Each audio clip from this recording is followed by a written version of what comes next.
Olá, sejam muito bem-vindas, muito bem-vindos à nossa conversa significativa de hoje, cujo tema é Desta vez os meus planos darão certo.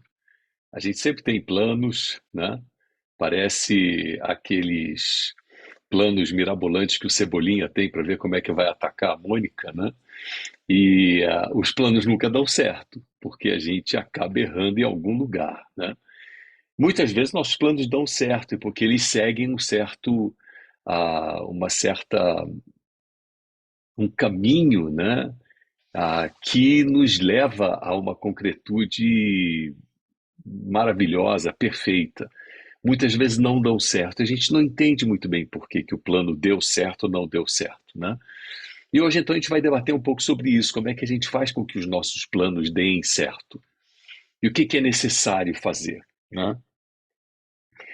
Eu vou dar algumas dicas e depois, então, vocês vão vendo como é que vocês conseguem fazer com que essas dicas dialoguem entre si, porque elas têm um fio condutor, né? E esse fio condutor é que leva a fazer com que o nosso plano, o projeto que nós temos, a ideia que nós temos, ela se concretize e venha a dar certo.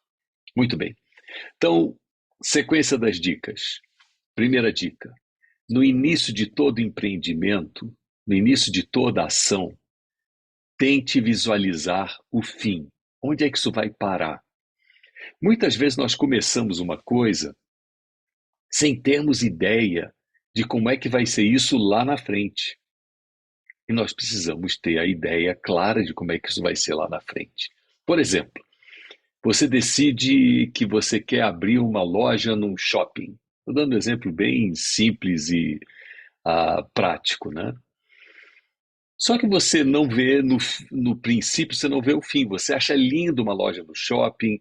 Nossa, eu tenho a grana, eu acabei de sair, acabei de me aposentar, peguei todo o meu fundo de garantia, dinheiro eu tenho, eu consigo fazer, vou comprar o que eu precisar comprar, vou comprar uma franquia e eu vou montar a loja. Só que lá na frente você vai ver que você tem que trabalhar todos os dias da semana. Não tem nenhum dia de descanso. Você vai ver que todo dia você tem que fechar o caixa, porque sua loja é pequena. Você vai ver que a loja é pequena e talvez não dá para você pagar dois funcionários, um dos funcionários vai ter que ser você. É isso de ver lá na frente. Onde é que isso vai parar? Como é que eu me vejo nessa situação? Outro exemplo, né? Eu decido seguir uma carreira. Acho a carreira linda, maravilhosa, etc. Mas eu tenho que ver o dia a dia dessa carreira lá na frente.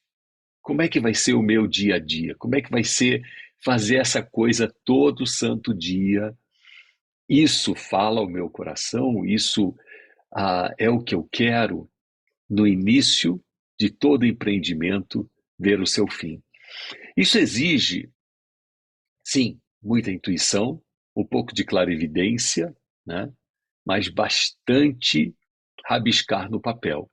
Pensar em todas as possibilidades, entender todas as consequências. Isso significa, no princípio, ver o fim de todo empreendimento. Isso vai ser alguma coisa que eu vou sentir que é útil. Eu sou uma pessoa que adoro fazer coisas que sejam úteis à sociedade. Isso que eu estou fazendo vai ser útil à sociedade? Então, essa coisa de conseguir ver, conseguir discernir o que vem à minha frente, lá na frente. Muito bem. A segunda coisa, empreendimentos que são bem-sucedidos, são empreendimentos que atendem a um princípio duplo de reciprocidade e cooperação. Vamos entender o que é reciprocidade e cooperação. O corpo humano é um ótimo exemplo para a gente entender o que é isso, né? Os órgãos do corpo humano desempenham funções totalmente diferentes uma das outras, mas eles trabalham em cooperação íntima, profunda, porque não há disputa entre os diferentes órgãos. Então, não há disputa entre estômago e cérebro, não há disputa entre cérebro e pâncreas. Ninguém disputa, cada um tem o seu papel, mesmo que alguns tenham um papel infinitamente superior, né? Porque o cérebro tem um papel de comando total sobre o corpo, mas ele não se impõe fugindo ao princípio da cooperação. Ele coopera. E ele também atende ao princípio da reciprocidade, tanto o cérebro como qualquer outro órgão. Eu dou e eu recebo. É recíproco, né? Uma coisa é eu coopero, eu saio, eu oferto alguma coisa minha e não espero nada em troca. E eu vou cooperar. A outra coisa, a reciprocidade. Eu dou e recebo em troca. Muito bem.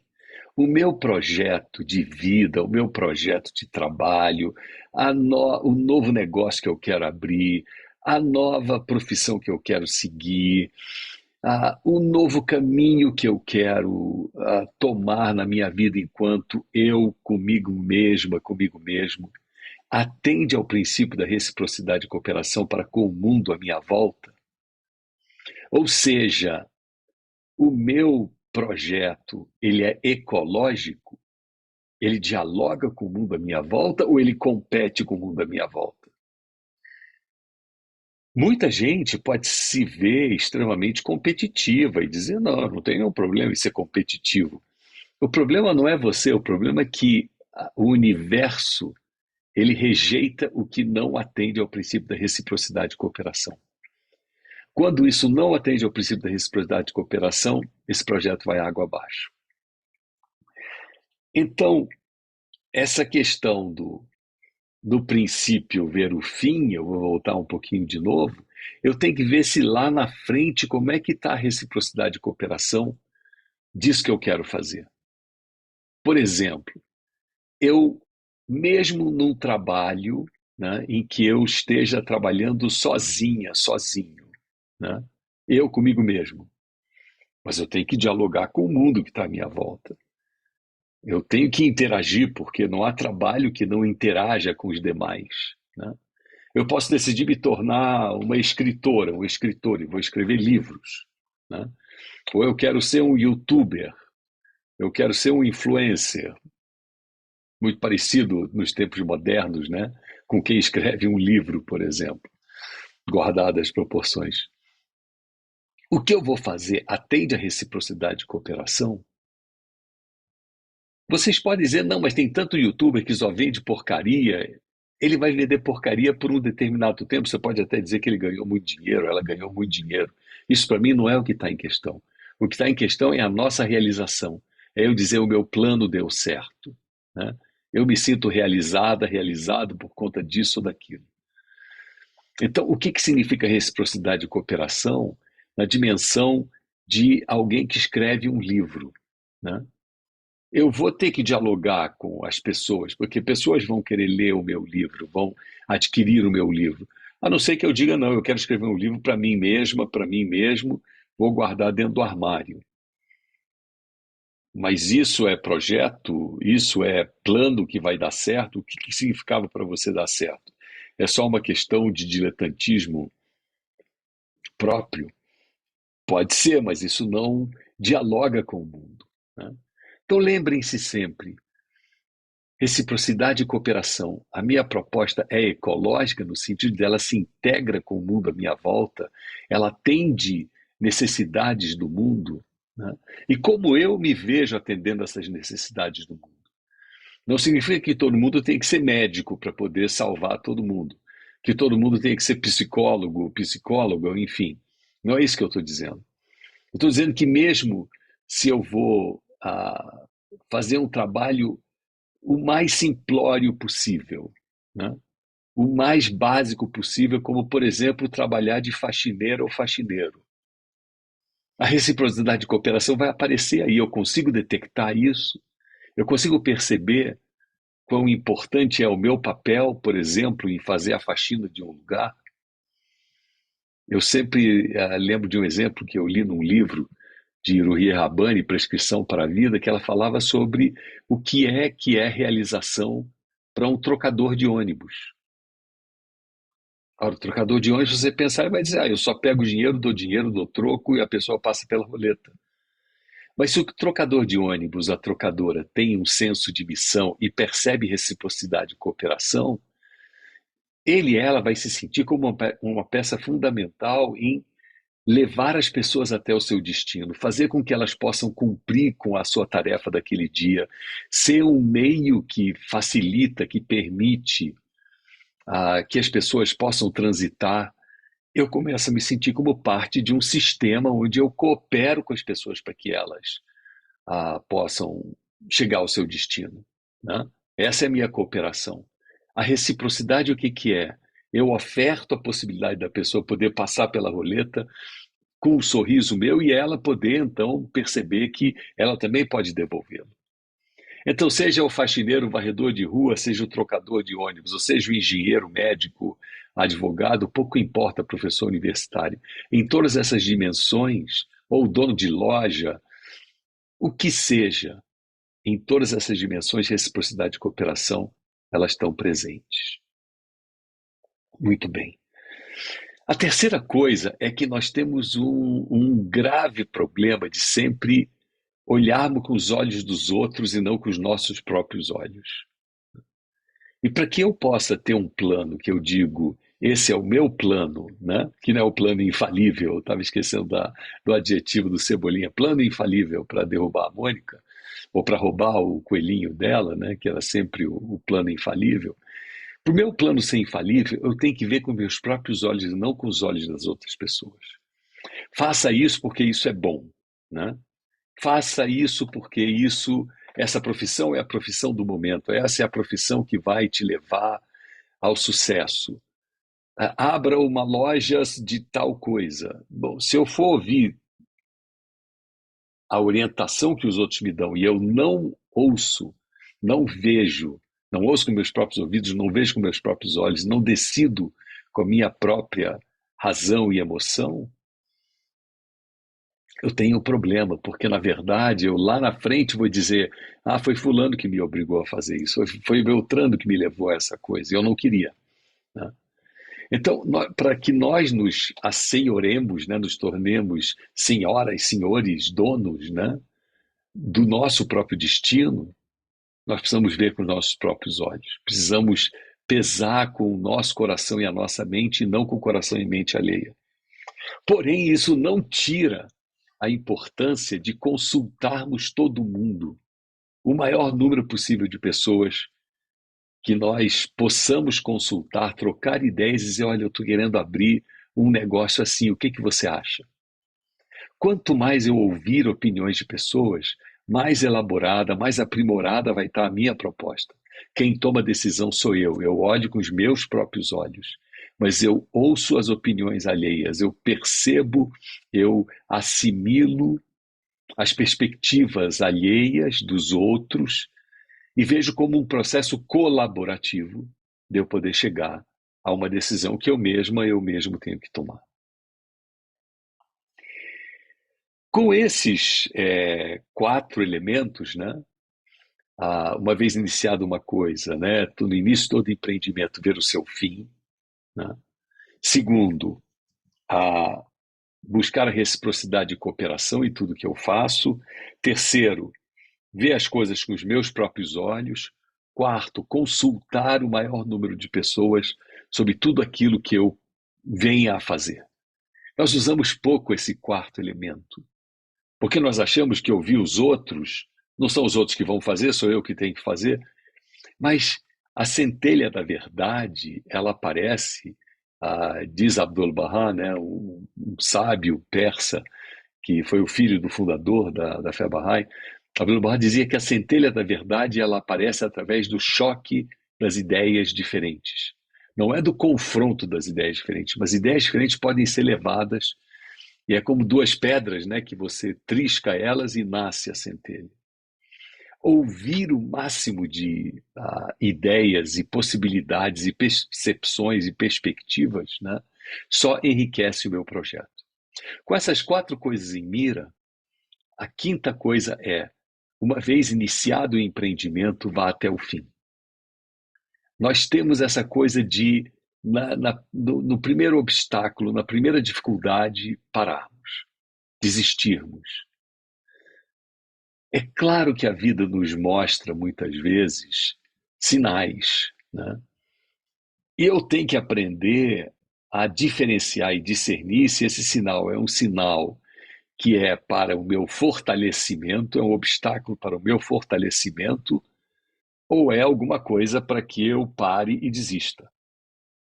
Uma porta fechada, ela pode ter múltiplos significados, né? Mas basicamente dois. Um é bata para que você possa entrar, e a outra é veja se você consegue entrar. Se estiver trancada, não é para você entrar.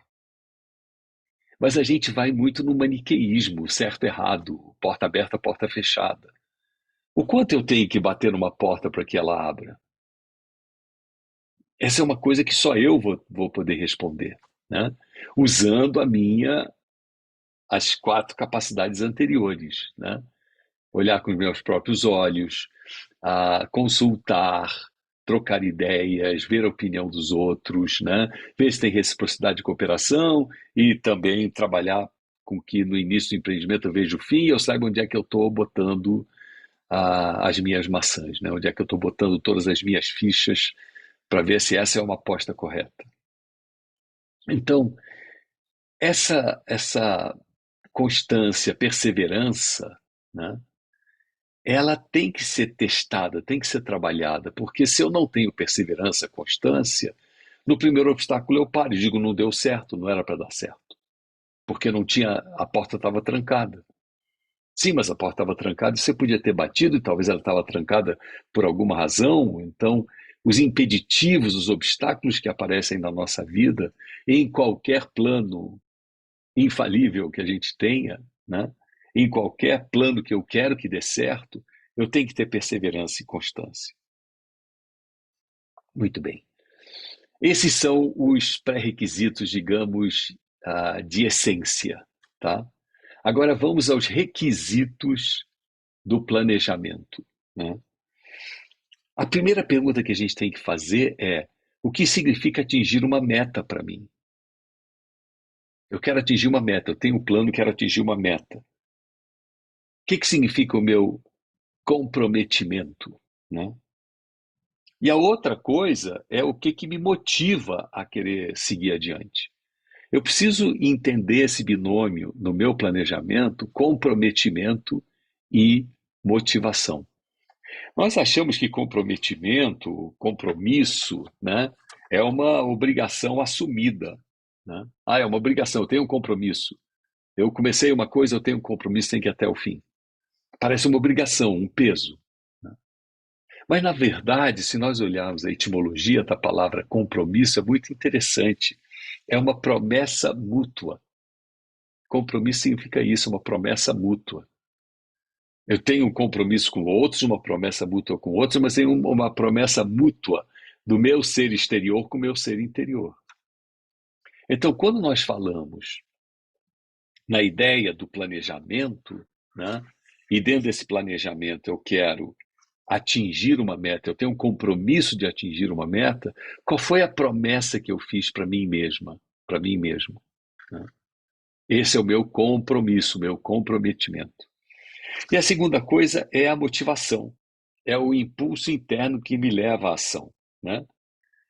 Motivação, a etimologia da palavra é também fácil de pegar, é de mover. Motivar, mover, tem a mesma etimologia. Então, o que me leva adiante? O que me impulsiona? O que me faz caminhar, né? E aí eu tenho que me perguntar o que me motiva e que compromisso eu tenho comigo mesma no meu planejamento. Quando eu defino o meu compromisso, aí eu não desisto fácil, porque para mim a equação está bem moldada, está bem montada, né? Bom, uma outra coisa que é fundamental é confiança. É confiar que tudo isso que eu fiz tem sentido e que com esse sentido eu vou avançar e vou conseguir alcançar o que eu quero, né? Tem um outro ditado oriental que eu acho maravilhoso, que é o seguinte: para o ímpar ganharás a aposta. Ué, mas não pode ser, se é para o ímpar, ou ganha ou perde, né? Mas o que significa esses grandes sábios e poetas, né? Esse é um ditado que vem do Irã, terra dos meus pais. Para o ímpar ganharás a aposta. Significa que o importante não é o resultado final, é o processo. Porque se para o ímpar você ganha a aposta, significa que qualquer que seja o resultado, né, você sempre está ganhando. Então você não vê derrota em lugar nenhum. Porque esse é o problema maior quando eu chego no princípio ver o fim das coisas e eu vi um fim e eu achei que esse fim era aquele fim correto e não foi, né? E eu não consegui alcançar aquilo e eu me vejo como uma derrotada, um derrotado, eu estou fugindo a essa inspirada percepção dos orientais de que para o ímpar sempre ganharás a aposta. Porque o que valeu foi o processo. Você se fortaleceu em todo um processo e seu próximo plano infalível será infalível, funcionará. E você vai chegar cada vez mais próximo, né, de um plano que dá certo. Ou seja, quando você tem a confiança de que você está no processo e qualquer que seja o resultado, ele será benéfico para você, então você ganhou, não houve perda. Para o ímpar sempre ganharás a aposta. Lembrem-se disso, tenham isso como um mantra, né? Para o ímpar sempre ganharás a aposta. Eu costumo dar esse mantra, por exemplo, para quem, quando eu faço coaching, alguém que vai, por exemplo, está fazendo coaching para concurso público, né, para vestibular. Enfim, eu quero conseguir passar, ganhar. Eu falo, escreve na tua frente, para o ímpar sempre ganharás a aposta. Porque você vai com a confiança de que o processo é importante, o resultado final é qualquer que ele seja, né? Muito bem. Finalizando, né? Isso tem também outro condicionante que é a minha centralidade espiritual. Isso nós vamos falar outro dia. Como eu posso buscar uma centralidade espiritual para que as minhas percepções, as minhas intuições, elas estejam corretas e confirmadas, né? Então entra o papel da oração, entra o papel da meditação, tudo isso tem um papel fundamental nessa minha centralidade, né? Como é que eu me alinho internamente para que eu possa caminhar com pés práticos à vida, mas com esse olhar místico, né? Com essa perspectiva da minha nutrição espiritual. A centralidade espiritual também é fundamental, mas isso faz parte de um outro momento, outra conversa significativa de como a nossa centralidade espiritual pode nos ajudar a alcançarmos os nossos planos, projetos e os planos infalíveis se tornarem realmente infalíveis. É isso aí, pessoal. Muito obrigado.